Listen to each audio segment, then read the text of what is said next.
Hey, my name is Josh Korak. I'm a mental health counselor in the Northern Colorado area. In this space, I get the chance to interview professionals in the field, talk about mental illness, self-care, and so much more. With this show, I ask you to join me in doing what one of my favorite philosophers, a Buddhist monk, Thich Nhat Hanh, says: smile, breathe, and go slowly. This is Care with Korak.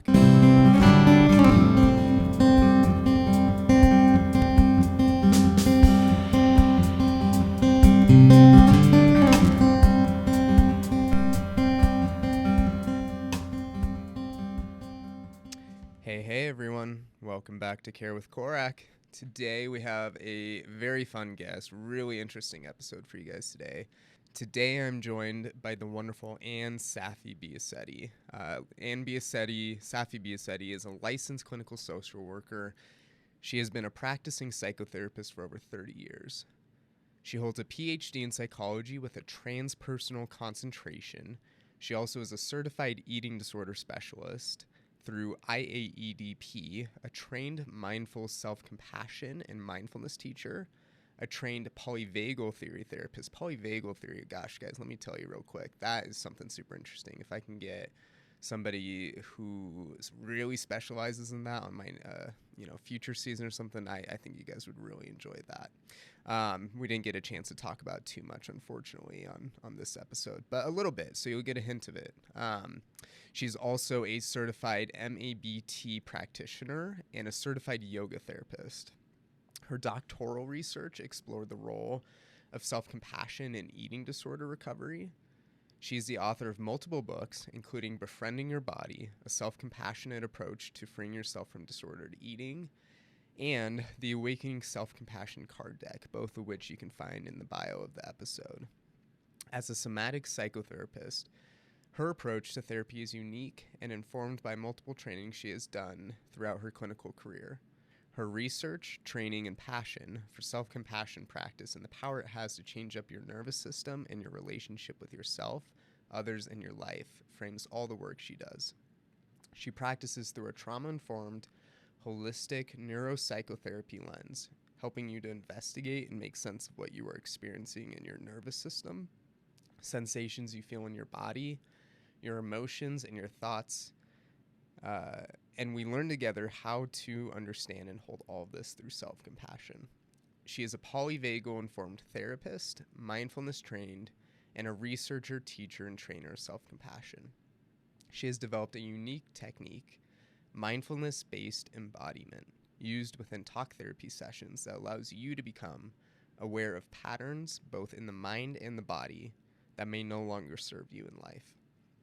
In this episode, Dr. Saffi Biasetti and I discuss so many different things, including disordered eating and body dysmorphia, yoga and embodiment, what is embodiment, right?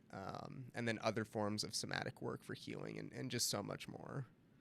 For more information on Dr. Saffi Biasetti, check out her website, www.unembodiedlife.com. It's in the bio, or her social media at unembodiedlife.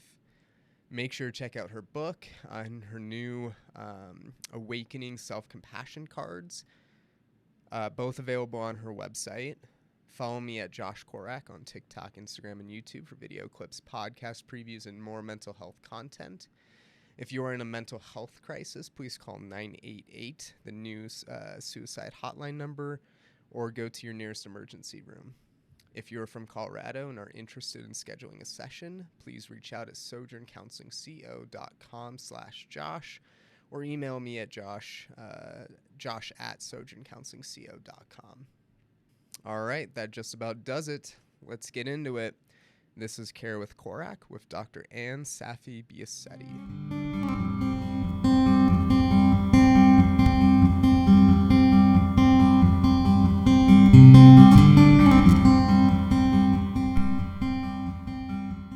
All right. Hey.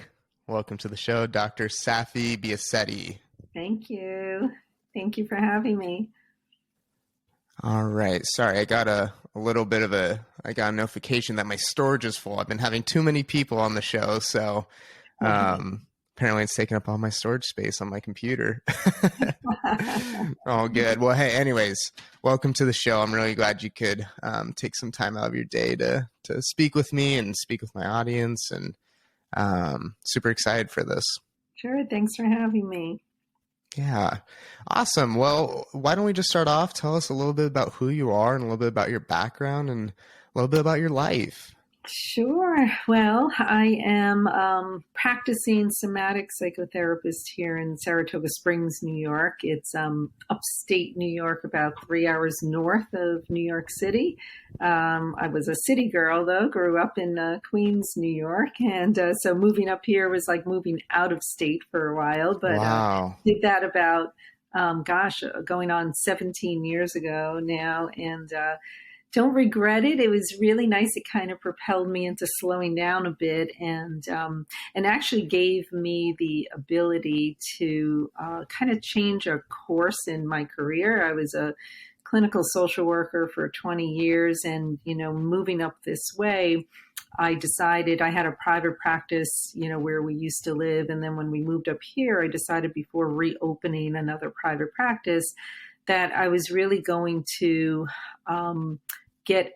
really find my path in some of my passions that I had discovered, which was yoga and mindfulness and meditation. So I took some time off before reopening, and I started to explore the integration of yoga in psychotherapy through going to not just yoga teacher training, but yoga therapy training. In particular, restorative yoga training, and then a full certification in yoga therapy. And it was really amazing shift for me, because part of what brought me on that path was the recognition in my own personal practice of both yoga and meditation, how it was shifting my own mindset in such a great way. And that was, 20 years ago, 25 years ago, yoga wasn't that popular yet, Right. It was kind of like your once a week thing that you started doing. And what was even less popular was the understanding of the integration of the body and mindfulness. So really, as a therapist at the time, as a young therapist at the time, I was sort of like just observing this within myself, observing all that was changing in my own mindset. And that really led me to say, well, what is happening here, and what is this missing piece of the body, and what does it have to do with the changing states of the mind? So it really kind of propelled me on this whole path of then mindfulness training, and then going back to school for my doctoral work. And by that point, I had already done my mindfulness training, and I was really starting to move into the space of trying to understand more about self-compassion and the work of self-compassion. So when I went back for my doctoral work, I had been a practicing clinician for 20 years. I just no longer saw people in the same way anymore. Through my, again, through these practices that I had engaged in, I started applying what I was learning with my clients in this more holistic way of looking at them, sort of looking at them beyond diagnosis and beyond labels. And also beyond just knowing themselves through one door of consciousness, So here it was, I started playing around with integrating these skills that I had learned both through the yoga therapy and the mindfulness, and really seeing how much it was shifting things for them. So when I went back to school, I picked a program that was a doctoral studies in psychology, but it was a concentration in transpersonal psychology. And that really took all of this together, right? It took all of the understanding of human nature, the way we usually see people, and really brought in a deeper, richer experience of understanding that we are, made up of multiple layers of consciousness, and that there are different ways of accessing that, not just through the thinking, cognitive mind state, right? So that was an amazing experience, and got to research there. I had always worked with eating disorders, and really wanted to find another way to work with my clients. So when I was there, I specifically researched the role that self-compassion played in sustainment of recovery. So that's Recovery kind of, from eating disorders? yes, recovery Gotcha. from any disordered eating. It was a qualitative study that explored really the depth of the experience of self-compassion for those who had identified as self-compassion being a significant player in Mm. their ability to sustain recovery, which is really interesting because of the fact that so many people do what I call touch and go recovery, meaning that they, maybe get rid of behaviors for a short amount of time, but they don't sustain that and they still don't feel free. So this Mm. research study explored the role from folks who were at the beginning stages of recovery all the way to folks who had sustained recovery for 20, 30 years and felt completely at peace, and how much self-compassion played a role in that. So that's kind of my background as far as work goes, and my passion still lies in teaching, training yoga, and my somatic practice as a psychotherapist, as well as teaching and training now about self-compassion Mm. um, through the Center for Self-Compassion and Psychotherapy, through the Center for MSC. I teach and train for them, and also I have an 8-week self-compassion and somatic skills eating disorder recovery program. So I teach people really how to understand how the use of their body and self-compassion creates a whole different experience in them beginning to move into their recovery in a new and different way. Mm. That's amazing. I mean, there's just so much that you're doing to help, push this and bring awareness and to bring healing to so many different people, I'm sure. And I'm just, wow, that's amazing. Thank you. Thank you. That's really Yeah, great. it's lovely to kind of take the passions that I had for Yeah. myself and be able to bring them in and help people to understand kind of what the difference is between, just going to a yoga class and experiencing Hmm. that, and what the difference is between yoga and embodiment, right? So really, I'm an Yeah. embodiment teacher is what I like to say. And I like to teach people how they can access so much more through the focus and attention of the internal Mm. body. Yeah. Could you elaborate on that a little bit more? I mean, this idea of distinguishing between what yoga is, what embodiment is, how that intersects. How do you use that in your practice with therapy? Sure. Yeah. So really what I'm teaching people in my office, is I'm not necessarily doing a yoga pose with them or anything like that, is really in all somatic work, right? And there's so many different forms of somatic psychotherapy now. Most people know Hmm. Peter Levine's work, right? Somatic experiencing, right? And, and sensory motor therapy. And I kind of have a flavor of many different types of somatic intervention within the way that I practice. But really, all forms of somatic psychotherapy are taking a look at the role of the body in awareness, right? And we're all really after the same thing, which is nervous system regulation and reprogramming, Right. right? So that's really what we're looking at. So if I do use any kind of direct, let's say, pose coming from yoga in my practice, Hmm. it would only be here in New York State. I know it's different in other states, but we have to be hands off as psychotherapists, right? So we can't use When you're touch. doing the yoga? We can't use touch in our office. Yeah. Interesting. So it's very strict here that way. Hmm. So the restorative yoga poses are, for those who don't know what that is, it's poses that are where the body is supported by supports such as bolsters and blankets and blocks, things like that. And restorative yoga is actually all about nervous system regulation as well. Mm. So through the proper support of the body, we actually begin to manipulate the nervous system into a ventral vagal parasympathetic Mm. state, which is really a remarkable thing to see how quickly that happens for Yeah. someone. So once in a while, I'll use a direct pose like that when someone, let's say, is extremely anxious, and they have little body awareness. Sometimes just by placing them in a pose like that and me guiding their awareness to their breath, me guiding their awareness to noticing how their nervous system is beginning to shift, maybe the temperature of their body, maybe noticing how their breath started off in their throat or their chest, and then after 5 minutes, it's dropping down into their belly. So that kind of languaging is actually teaching someone what we call interoceptive awareness, which is a neuroscience concept, right? And that interoceptive awareness has everything to do with further ventral vagal regulation.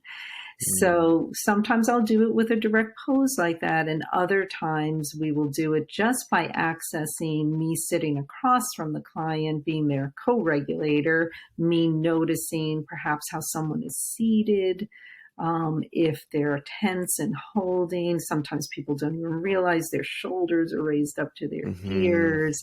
Sometimes they have no idea their foot is moving away when they're talking. There's that nervous energy, right, that they don't even realize may be happening. So sometimes it's just a gentle recognition of the body by me that they can't yet see, or that they don't have any connection to in that moment. And I'll say to them something like, oh, let's just see you and I together, what it's like to lift the arms up and just take a breath and let the arms rest back down. And they're like, oh my goodness, I didn't even realize I was holding like that.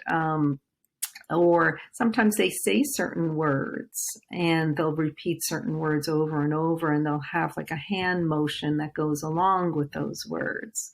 And I'll very gently point that out to them, say like, can you've repeated that word about 3 times, and can you tell me, let's do that together, what you were doing with your hand and those words together. Tell me what you noticed there. And they'll be like, oh my gosh, this is where I hold everything on this right side. Yeah. So people don't even realize the connection between their current nervous system state, right? Certain words that they use, and the expression of that in their body, right? Yeah. And so that's again, I teach on this embodied cognition, the understanding of relationship between sensory experience, thoughts, and emotions. And so basically in my office, that's what we are. And really all somatic work is looking at that all the time, right? Is being able to kind of pull that apart a bit, disentangle the sensory experience from the current emotion, and to bring awareness into it at the same time. Right.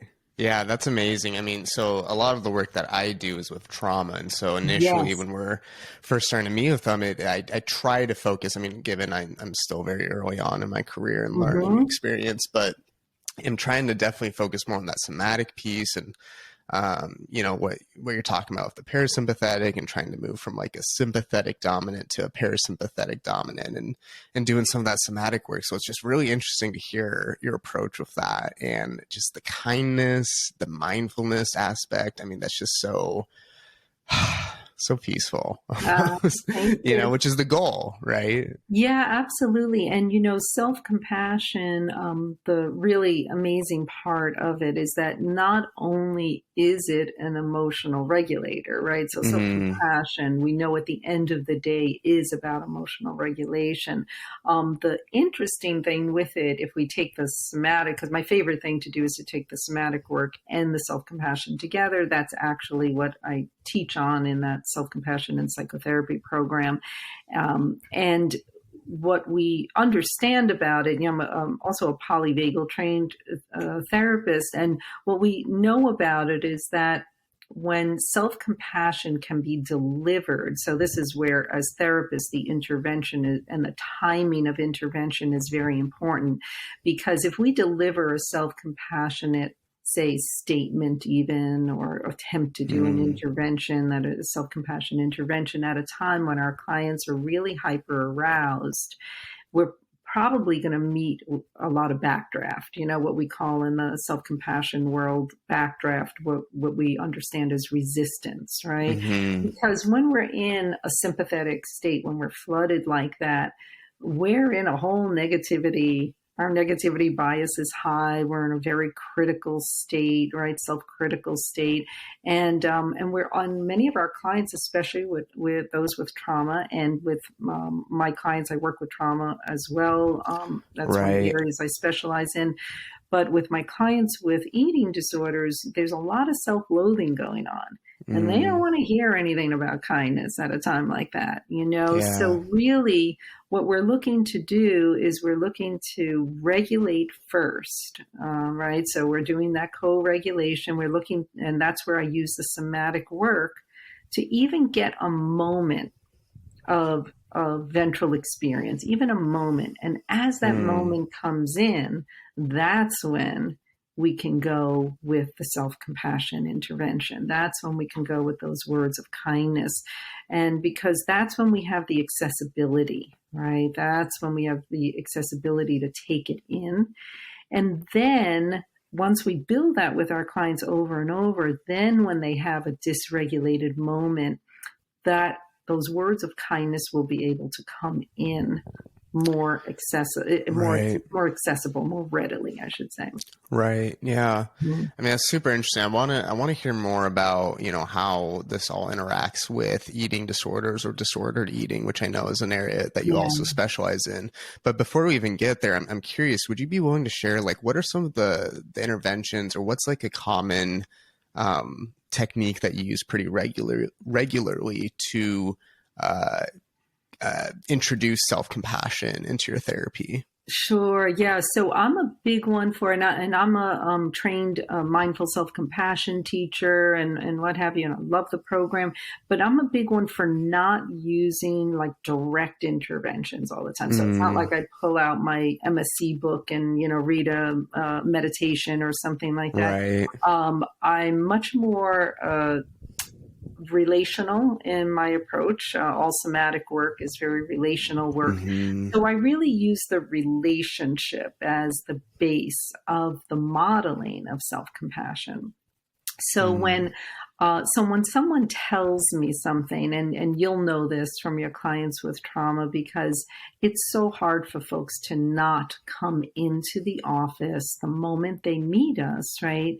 Sit down and start to tell the traumatic story, right? It's the number one thing that happens. But as we also know as therapists, we're like, oh, that's right. I've read, and I hear Bessel van der Kolk's words saying, don't say the story. It can be re-traumatizing. Well, what do we do? How do we stop them? How do we, because people are on a roll and they want to tell their narrative too, right? Right. So telling the narrative is very healing and very balancing, only when the nervous system is balanced. Exactly. When the nervous system begins to heal, right? So in a moment like that, the way I will bring the self-compassion in is, let's say someone sits down and starts to rattle off like that, I'll just say, let's say, I don't know, for argument's sake, it's Jane, like, hey, Jane, I just noticed that, I'm just going to interrupt for a moment because I notice as you're speaking that you're speaking really fast. And I'm wondering if you and I can just take a breath together. Usually when someone's speaking fast, it tells me that you have a lot to tell me. And I'm wondering if you and I can just slow this moment down together, because I want to make sure I get to hear all of it. And you and I are going to take this slow, because we're going to do it in a different way than you may be used to telling this story, because that's what you're here for. So just that alone, right? And we take a breath together, and often in that moment, tears come because they, number one, have a nervous system release, right? They move into a little bit more ventral because they were seen and heard. They don't know how to slow down. Someone helped them to slow down. And someone really attuned to them, right? Someone saw what was happening underneath all those words, right?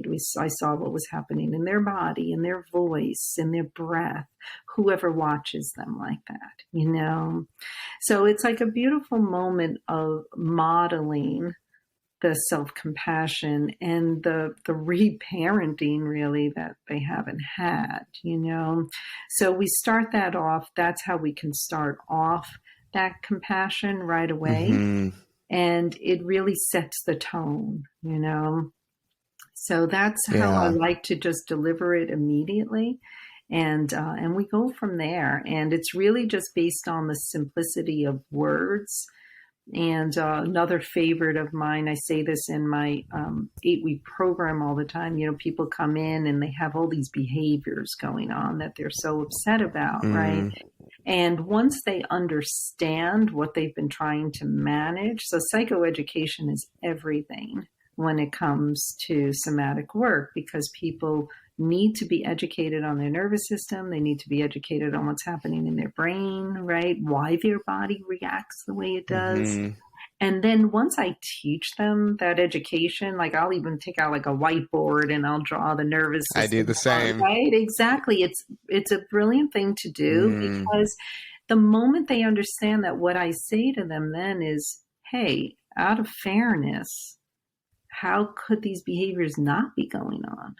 Right? You're dysregulated every day. You feel dysregulated day in and day out. Is there ever a time you feel safe? Is there ever a time you feel grounded? What is that? Right? What does grounded mean? You know? Such a buzzword, but do we actually even know what it means? Exactly. That's what I tell people all the time. That, you know, I tell people that with their breath too. I'm like, oh my goodness, you know, proper breathing. What do we even mean by that? And instead I say to them, let's feel proper breathing. Let's go ahead and feel what proper breathing feels like, right? Yeah. That's very similar to what I do. That, you know, that's one of the early, I mean, it's such a simple skill. And I tell them this, I'm like, it almost seems kind of cheesy or kind of funny. It's like, oh, let's do some deep breathing. Yeah. When we actually do it, and when we do it well, that's right. It works. It's funny how it happens. Exactly. That's what I say all the time. It's like, well, let's feel what that feels like. And then, you know, we can go from there, right? Because then we have a whole conversation going about the breath that, you know, people didn't even know they had access to before. Yeah. Oh, that's so good. So good.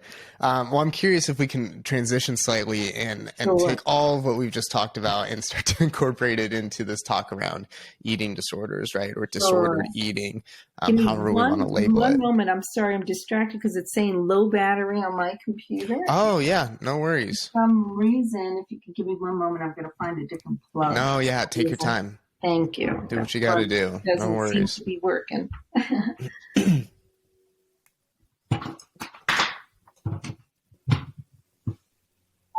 There we go.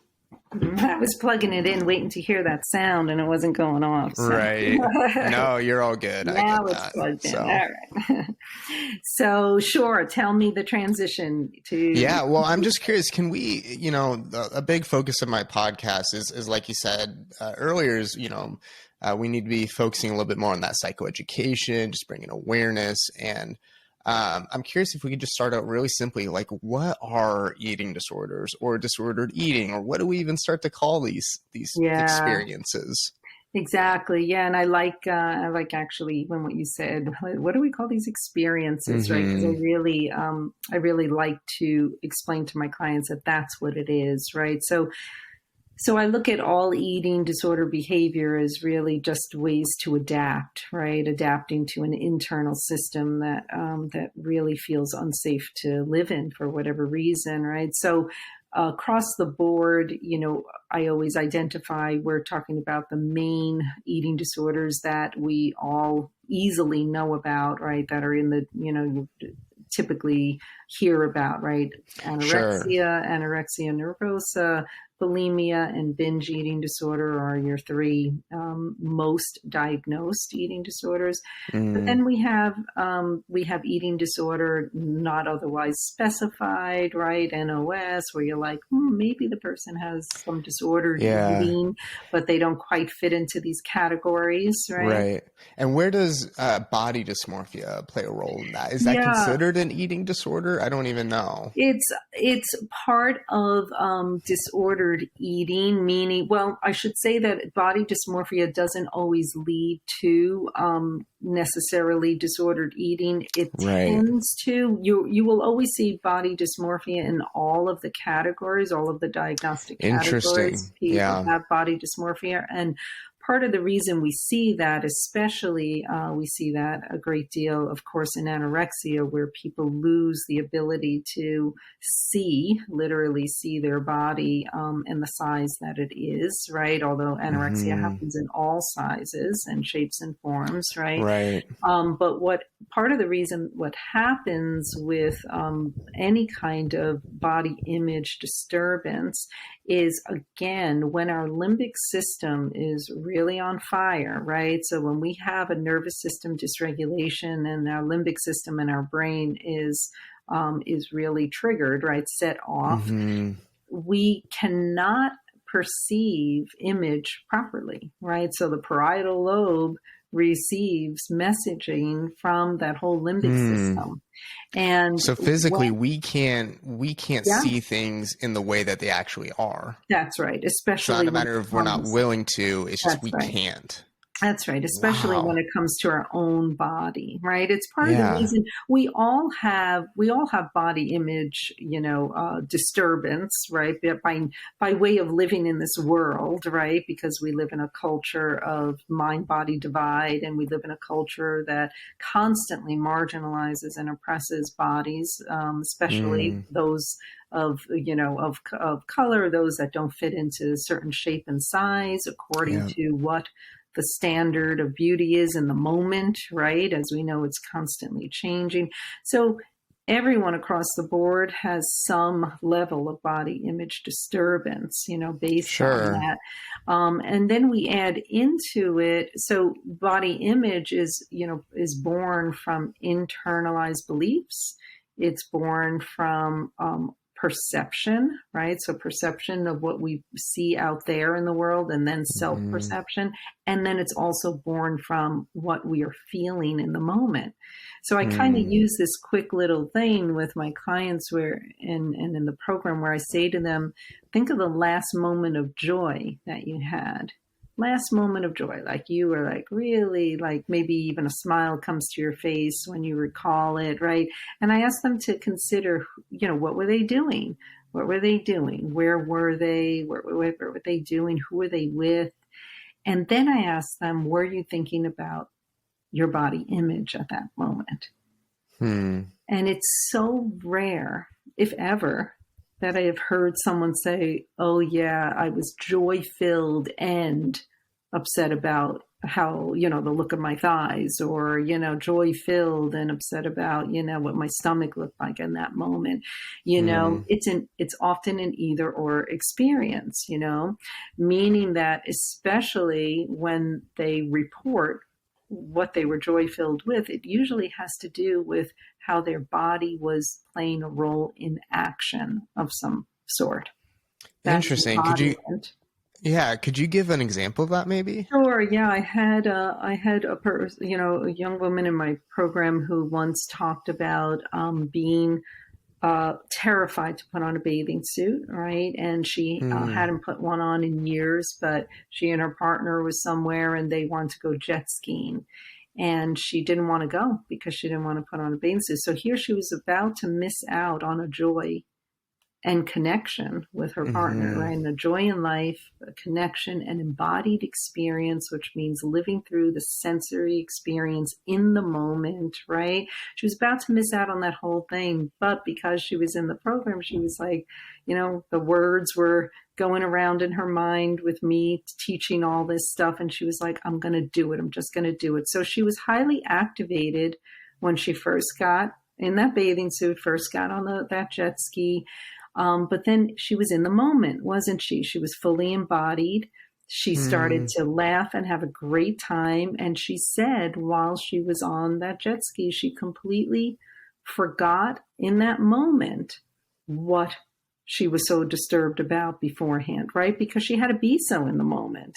And so everything else fell away. She was truly embodied. She was holding on. She was, feeling her muscular strength. She was feeling the strength of her legs. She was feeling the joy, the laughter. She fell down. She got up, and afterwards, not saying that she was pleased with her body image afterwards, but the experience of the moment and understanding how her emotional experience fed into her ability to be alive in that moment, and understanding this concept that I always teach people, which is feelings over image. That when we're having a stuck moment that way, I want them to go back to, what am I emotionally experiencing this whole day in this moment?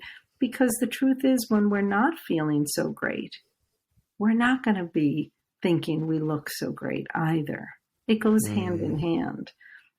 So experience of joy and being in joy, we forget about these other disturbances for momentarily. Feelings of depression, sadness, loneliness, guilt, shame. Can imagine that is not going to be a place where we're believing we look so grand, Right. So body image disturbance is going to be caught up, in all disordered eating across the board, all the diagnostic categories. So I mean, so it just sounds like there's just so many different ways that this can take shape. I mean, and really just speaks to that individual experience, right? That we can't. I love that you brought that up earlier, and I think this is definitely a trend I'm seeing in clinicians and practitioners everywhere, that we're trying to push away from this, hard labeling that the diagnostic system implements. And it's not just a disorder. It's not just a label. We can't just limit ourselves to that. And that's so difficult. Yeah, it's such an important thing too, because especially with our clients, with eating disorders, they have such shame about this to begin with, and so much self-loathing about the self-harming behaviors that the first thing I say to my clients is, we're going to understand that this isn't an individual issue. This is number one. This is impacted in a huge way by our sociocultural messages. Yeah, that was one of my next questions. What role do peers and media play in the development of this? So I not only do a huge amount of psychoeducation about their nervous system and brain, right? But I do a huge amount of psychoeducation about our culture and our disembodied state in our culture, and the role that bodies play out in the world, and how bodies are treated out in the world, right? Yeah. I mean, it's a very real thing. I remember it, and by no means did I have any sort of just regular disordered eating pattern. I'm not trying to put myself in that, kind of box or anything like that. But I remember when I was younger, just feeling the pressure of like, oh my God, I got to have like the biggest muscles, and I got to be like the, the guys I'm seeing on screen of all these superhero movies I'm watching, and feeling the pressure from friends of like, oh, well, girls want guys who have six packs and who have, those really defined chests. And like, if you don't have that, then what are you doing? And it's just so interesting. Like, because then where do those messages come from? From the friends who are hearing that. And exactly. And that's a big piece, we bring in also, that these internal, the way I describe eating disorders is I don't say disorder, I say disorder, right? So we have a disordering inside. So it's a disordering through these messages. It runs across all genders. So I'm glad you bring that piece up, because that is the targeting. Remember that the diet culture and diet industry out there, and the beauty industry, is billions and billions of dollar industry. I think the last number was something sick, like $7 billion industry. Stop. Yeah. Is it really? Yep. And that is, remember that there's a whole team of brilliant marketers behind this industry that will do everything from finding out the times of day and the day of the week that people feel worst about themselves, especially women, those identified as women. Yeah. And they will target messages, those Instagram ads, those Facebook ads, everything else, target that kind of messaging exactly in those moments, right? And we know too, that, okay, how are they going to get across to those gendered male, identified as male? Well, they were going to get across by saying you can have a bigger body. You can look like that superhero, right? It Mm-hmm. goes right to, so Sonia Renee Taylor, I'm not sure if you've heard of her. I She's a haven't. brilliant poet and activist. She Hmm. wrote "The Body Is Not an Apology." Hmm. She is a Black woman and again an activist in this in the realm of body image and body neutrality, body positivity. And she has a brilliant statement that she says about this whole diet industry and beauty industry. She says that it's an industry that can only exist based on an individual's shame. She calls it the body shame profit Hmm. index. And it's so true. And this is where self compassion has everything Mm-hmm. to do with not just helping an individual free, but breaking down a system, an oppressive Mm. system, right? Because it is a system that can only exist based on shame, right? It's a Right. system that exists based on us not feeling like we measure up.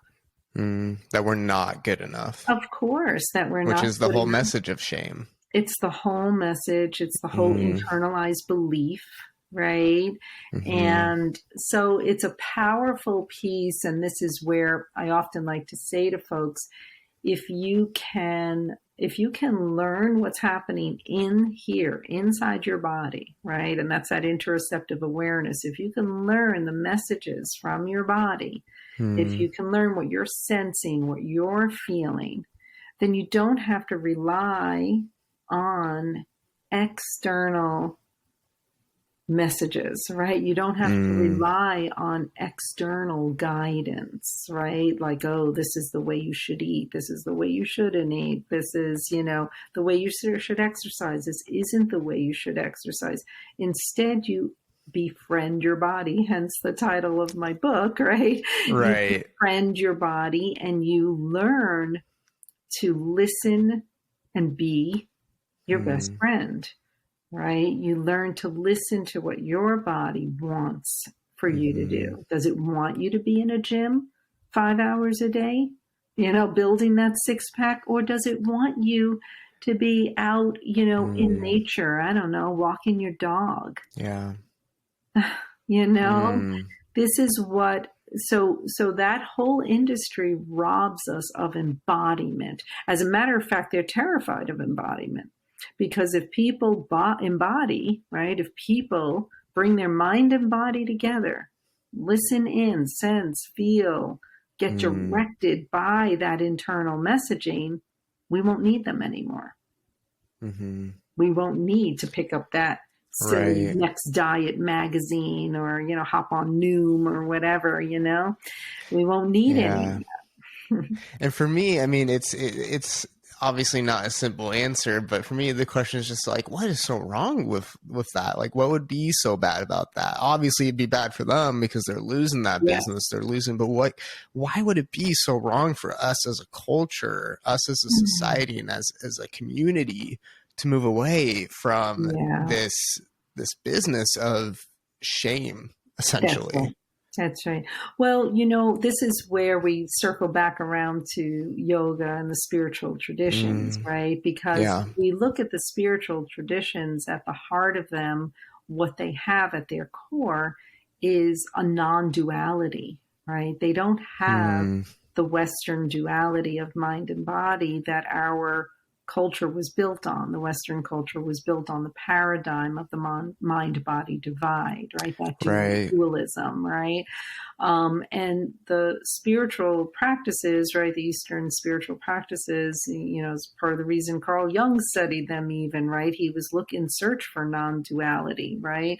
And Mm, so they have at their core, the body is, my goodness, in mindfulness, anyone who's done mindfulness training understands that the body is the first foundation of mindfulness, body and breath, mm-hmm. right? In yoga, it's body as the vehicle, as the source, it's body Mm, as the source of spirituality, body as the source of enlightenment, right? In both Buddhism and in in Hinduism, the body is the vehicle that we move toward samadhi, transcendence, enlightenment, Mm, whatever you want to call it, right? right. So we circle back around to understand what are we doing in those practices. So even if someone comes to a yoga class, let's say for one class, part of what we're doing is we're directing the mind into the sensory experience of the body. Now, a Mm, 200-hour trained yoga teacher may not know they're doing that even. They know that they're giving people a beautiful experience in their body, right. right? But if I bring this somatic psychotherapy work to the mat, which is what I do for folks when I Mm-hmm. teach my classes, I'm pointing out to them what we are doing here, right? What we are doing is we are bringing your mind and your body in connection in this moment. There's so much happening in here from that, including nervous system regulation. And that's part of that Mm, beautiful feeling at the end of a class, because things are in a ventral state, right? We're in a right. ventral state and we leave in this connected place. So why do we have such an unfortunate experience here?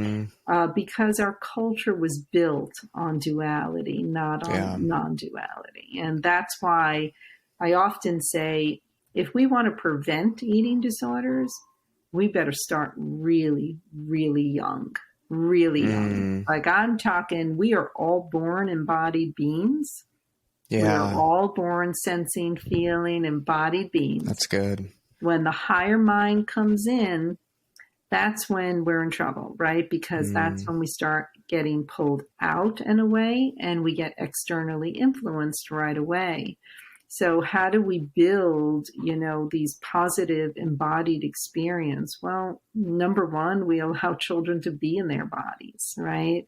Let them mm-hmm. stay in their bodies as long as possible. Let them be in nature, things that connect them to their sensory experience. Video games don't connect them to their sensory experience, I hate to say, Yeah. No, I'm there with Animals you. do. Outdoor leadership minor right here, so I'm all about it. Yeah. So, music does, dance does, Mm, non-structured though, right? We're so yeah. big on throwing kids into a lot of structured things with their Mm, bodies and performance. Now, that's not very embodied. Performance is not embodied, but yeah. freedom in their body is, running on a Mm, playground, swinging on a swing, doing free form dance, and I'm not saying those things are bad performance, activities. I'm just saying that they should be in moderation with these other embodied experiences. mm-hmm. They should be in moderation with how do you listen to your body from the start, both with food and with exercise. Mm, How do we teach our children to stay with the internal communication? Children by nature are beautifully embodied, and they will actually talk body language, right? They'll mm, actually yeah. say, like, my arm has a boo-boo, right? Um, their arm hurts, right? We as adults Yeah. grow up and we're like, we're not even connected to what the body may be experiencing, Wow. right? Yeah. I mean, this is all such great points. I mean, it's just so interesting to see, what we prioritize, especially for our children, right? What um where the focus tends to lay, in their development, and super interesting to say the least. But Yeah, yeah. mm, So, so that's really when we look at, eating disorder treatment and understand it, I keep saying, how can we bring the body back in, mm-hmm, as a central focal yeah, point, not through image, but through right. sensory experiencing, right? Is that Is that a pretty central concept when it comes to treatment for eating disorders, or what Unfortunately, does treatment look like for eating disorders? now, treatment focuses, the standards of treatment, thankfully, have been moved more to family-based treatment, especially for anorexia, which is great to Hmm. hear because we need that. I always say it's never an individual experience; it's a family experience, and we need to have the co-regulation of the family, right? We need to help each each member regulate Yeah, and have that interesting. together. So family-based treatment is really the standard of care for anorexia for those living at home, of course. And then, the other treatment protocols right now, the orientations that are most used are CBT and DBT. And I'm not saying Mm, that they don't have a place. However, we know that when there's so much dysregulation happening internally, our cognitive functioning is just not yeah. on board, It literally can't be, right? It Our can't executive be. functioning, prefrontal Exactly. cortex starts to shut down. So that's where that Exactly. somatic Yeah. therapy is really coming into play. Exactly. So really, Mm, I teach this a lot in saying somatic work and the skills of self-compassion can be integrated into any theoretical framework.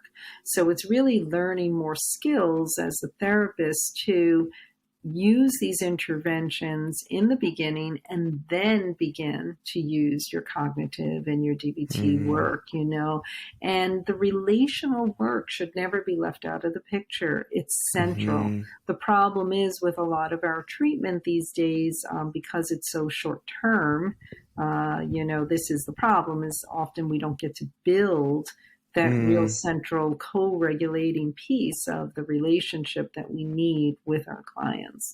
yeah. So anyone Short. who, yeah. Oh, I was just gonna say short term in what sense? How long is treatment typically?